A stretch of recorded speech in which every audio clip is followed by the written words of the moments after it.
there's anything that got under there, any water or moisture. You'll see white spots of corrosion if there is.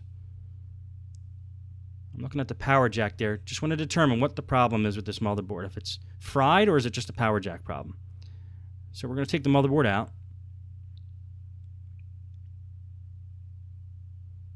And there's 4 screws here that hold in this motherboard. All on the left side. So you pull out all those screws on the left side. Then just lift up the left side of the motherboard.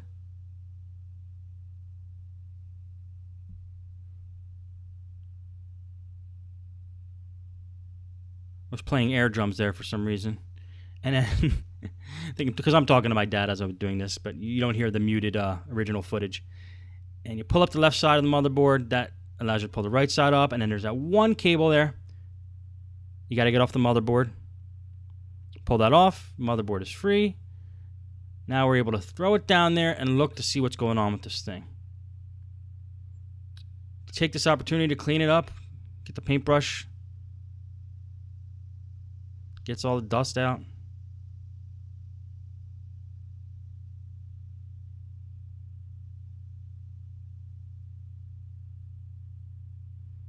Take a look under that black plastic if you suspect there's any water, moisture, or corrosion under there. Looks okay.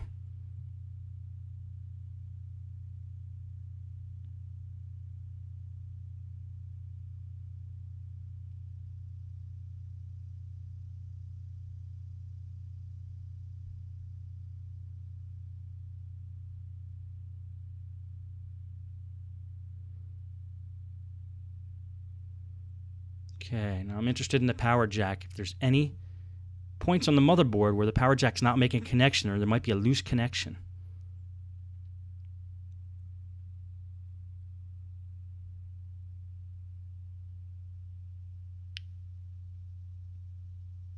And I believe there is. I'm going to try to get it in focus for the camera.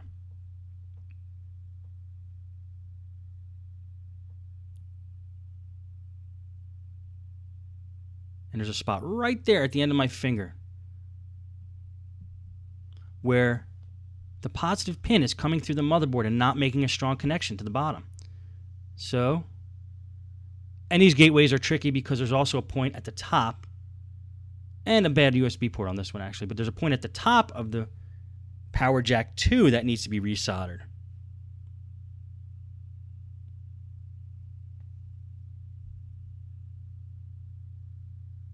And as you can see, the USB port's bad too. So the USB port's damaged. We don't want that to short out. That could cause a power problem as well. So we're going to pull off that USB port.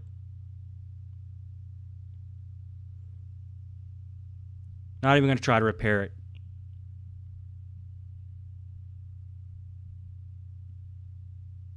It's really loose, and there's definitely damage to the plastic inside the USB port. And they're a little too specialized to do repairs on, so that baby's going to come off.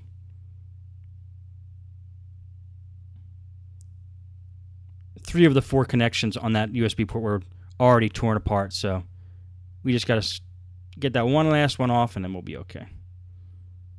He's got a couple other USB ports he could use, and he can always use a USB hub.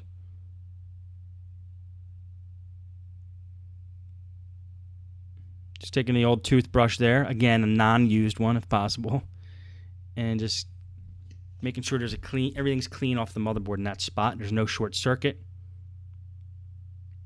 Nothing was scratched or damaged.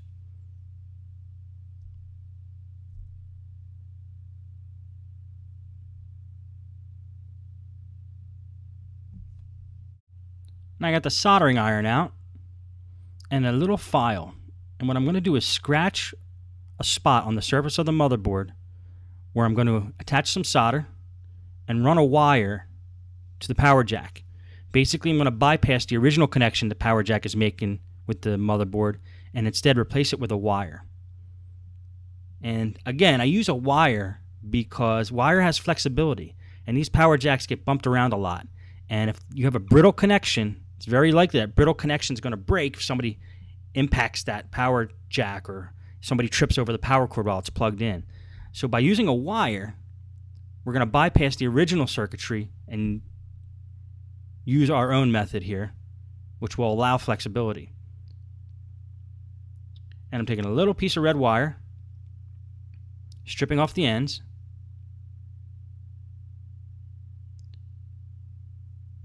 As you can see there.